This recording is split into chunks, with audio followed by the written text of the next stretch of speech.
Maupay nga aga hay iyong atanan. Nainumdum ako, han, elementary, may dagumugod classmate nga magno-nominate ha imo, masaring ang teacher.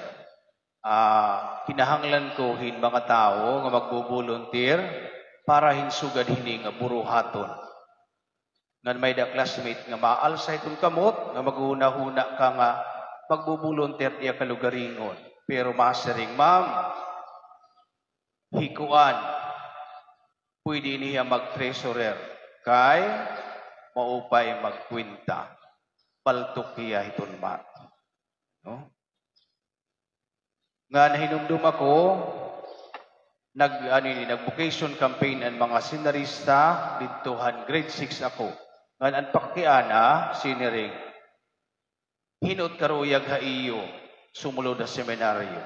May dako classmate nga inalsan kamot, ngan siniring hiya. Brother, Hironel kuno, kay sakristan hiya. No? Igin volunteer ako. May dagod sugad hini nga mga tao nga maaram hira magbiling hin mga tao. Yan ang adlaw aton gisasalin urog ang piyesta ni San Andres. Usahiton mga apostol hit aton Ginoo. Piyesta hanbugto ni Simon Pedro.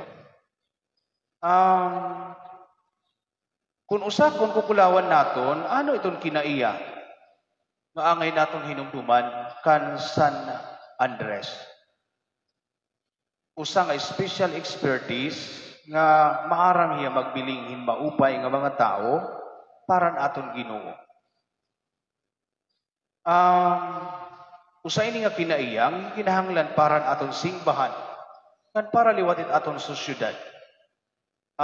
Kinaiya nga dili la pagbuhat ini sakto utama nga buruhaton kundi pag-identifyhin mga tao nga makakabuhat hintama ngan isakto nga maurupay pangani para haaton. No?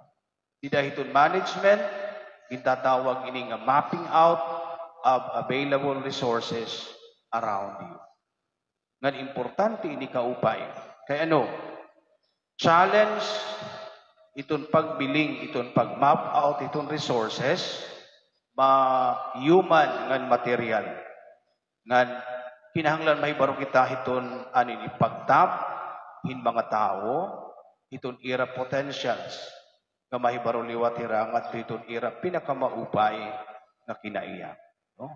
So mapping out available resources around you. Usa nga challenge that aton kinabuhi nga dito aton sosyudad. Ngan asya ini ang kinaiya ni San Andres. Nga iya nahibuli nga dan aton Ginoo Jesucristo. Diyan aton ginbase ng ebanghelyo nga kinuha kan San Mateo, nagi-istorya la ini kan San Andres, usa la nga diri nga ni tanto yung kamaupay, diri nga ni usa nga diri ini kinikita ang kinaiya. Nagsusumat lahi San Mateo nga hi Simon, he Andres, bugtula ni Simon, manghod nga niya ni Simon, ngan mga anak leheran ni Jonah. Ngan bisan itong ebanghelyo ni San Lucas, ngan San Marcos, diri ini nag-iistorya hindi special expertise ni San Andres. Tanan hira, nagbubutang kan San Pedro, kan San Andres, nga sunod la ni San Pedro, dida itong lista itong mga apostol.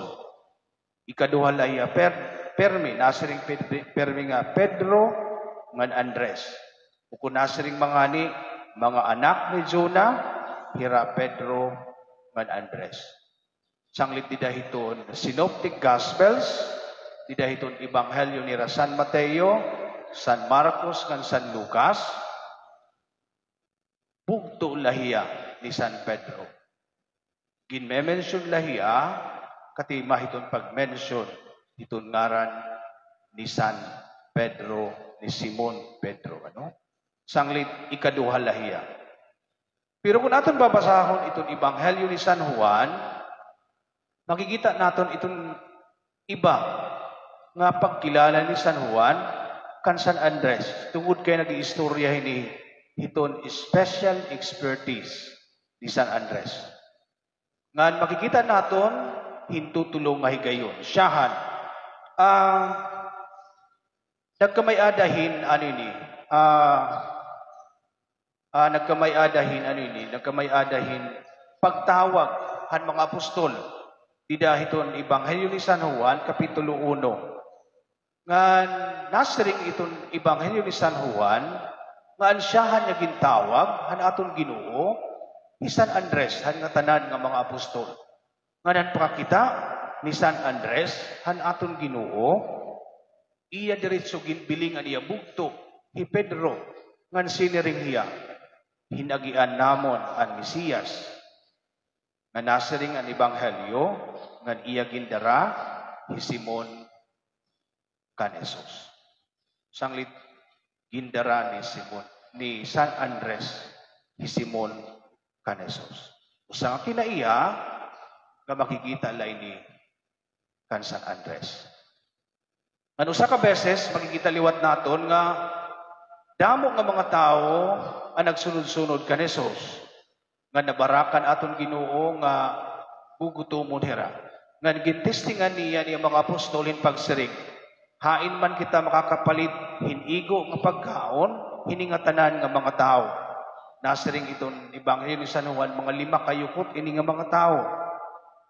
Ngan hipilipi siniring bisan talagud tila ani panhataghan kada usa.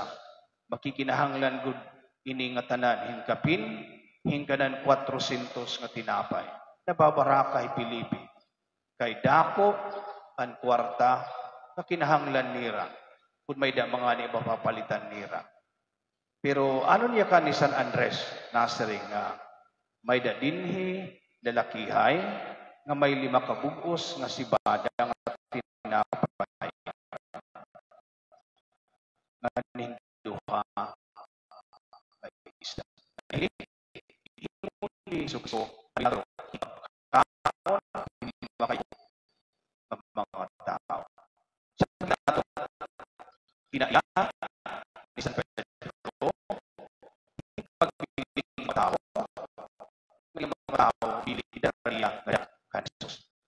Nan ikatlo may mga tao nga nagbilingan aton Ginoo, mga Griego ngan anong ginbuhat ni San Andres kaupod usang apostol ni Felipe iya gindaraliwat ini nga duduha nga Griego nga dahan aton Ginoo. Sanglit makikita naton ini nga kinaiya no hinpagbiling hintama nga resources mga tao o mga materials nga dahan aton Ginoo. Sanglit amo maliwat init angay naton kulawan kan Maria Santissima. May da naton istoryahon nga usa ka beses an aton Ginoo nagtugon kan kan San Pedro hinpagsiring nga iya nga kinahanglan istriktuhan mo iton pagsakob iton mga tao nga nihalangit. Nga naton Ginoo kinitahin mga tao nga diri angay kunta nga aadahal ngan gintawag niya hi San Pedro kay anong aanin niya nga tao. Di ba nasaring ako ay imo nga sarahin iton porta para hindi nga mga tao na nasaring ini nga susumaton, ini nga istorya, ini nga anekdot nga Ginoo ginsasarahan ko iton porta. Pero ginaabrihan ni Maria Santissima iton mga bintana. Kinaiya ni Maria Santissima nakaruyag niya terukon iton nga tanan nga da kan Jesus. Sanglit gintatawag ni Maria Santissima di dahiton aton mga aton litania, Mother of all Christians. Iroy han nga tanan nga mga Kristiyano. Kaya gintitirok niya iton iya mga anak nga da iton aton Ginoo. Sanglit bisan ini nga piyesta nga aton pagsasalin urugon, iton Immaculada Concepcion. Iton Katoliko nga simbahan magsasalin urog hiton Immaculada Concepcion diri hiton December 8 kundi didahiton ikanoybe. Tungod kay hit ikanoybe, ano ini, adlaw init aton Ginoo, labi na gud kay Advento ini. Ngan itong tao, nagakamay-ada confusion. Nga diri ni makaurus, ha? Nga magkakamay-ada confusion. Kay ano? Ini nga piyesta ni Immaculada Concepcion, ni Maria Santissima, nagtitirok ha aton. Di dahiton atubangan iton Dios. Sanglit, kinahanglan maging isakto nga adlaw, para ha aton hain kita masingba. San o kita magtutuman hit aton buruhaton, ini nga piyesta. Sanglit, damo na nga ni mga tao itong pinakiana ha ako. Damo itong mga tao nga nagkakamay da confusion, kung san o itong tama nga pagsalinurong itong Immaculada Concepcion. No? Karong sigon lahini, nga higita nga tanan, gintitirok ni Maria, bisan di dahili nga pagsalinurong naton itong Immaculada Concepcion. Gidadara kita niya ni Maria Santissima, mada iton iya anak. Sanglit mga kabugtuan, amo man liwat init angay naton buhaton, it aton misyon. Iton pagdara naton, iton ibang mga tao, nga da ka ni Jesus. May mga tao nga nasiring hira, nga diri maupay, nga iton kabataan, igiinupod-upod iton pagsiba. Labinat kabataan nga waray mga buot, kay nakakaaringa sa hirad at pagsimba. Pero para haakon, ukila. Kay mas maurupay la ini nga kabataan nga sigit daro dalagan. Ano? Diniyasingbahan. Kay dako ini iton epekto nga dahil nga kabataan. Ini nga pagdadam mo, ini nga imo anak, iti imo pagsisingba kada Domingo, kada adlaw. Nagtutuddo hini nga bata, hinpagkada iton aton Ginoo. No? Karugsingon aton gidadara, ini nga aton mga anak, ini aton kapamilya, kada kan Kristo. Challenge ini kay ano? Bisan kung damo iton mga paragsingba diniha ano ini, dinihagiwan, mas darodamo lagi hapon, iton diri mga paragsingba. Imagine na naton ano? May naton uupat nga misa itong Domingo. Ngan pipirala ini ka porsyento itong nakakasingba itong mga tuminungnong hagiwan. Waray nga ni pag 40% itong nga tanan nga Katoliko dinihagiwan.